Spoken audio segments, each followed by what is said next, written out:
Berrogei urtez Fernandok oroimenean dirauta, bere elkartasun zenak gaur daño zentzua dauka.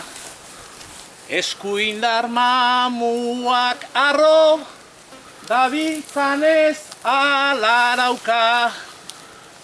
Fernandok bezala denok borroka dezagun aupa, askatasunaren alde ta fascismoaren aurka. Askatasunaren alde ta fascismoaren aurka.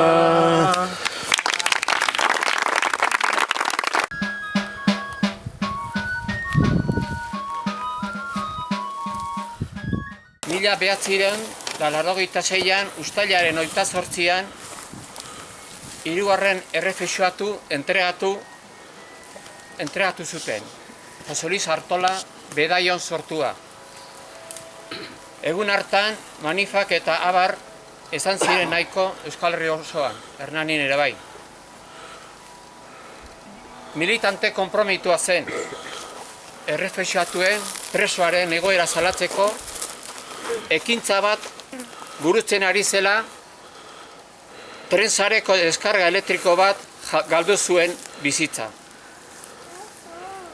Urte zailak izan dira, urte gogorrak, gatazka zaila, gatazka gogorra.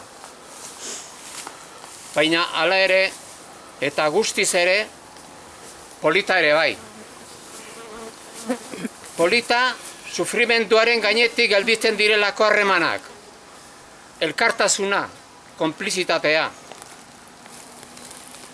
Sufrimentu guztien gainetik gelditzen batira, oroitzapen honak, adizke honak, kide honak, eta momentu errepika ezinak.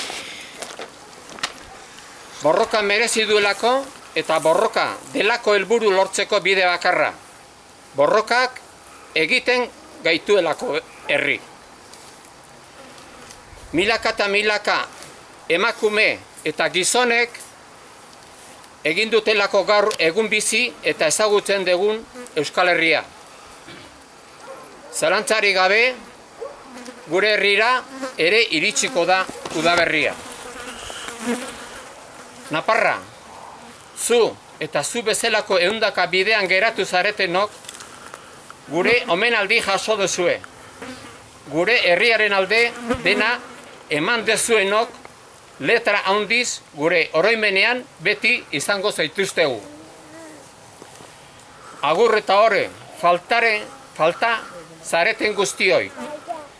Gora Euskal Herria askatuta, gora Nafarra! Gora!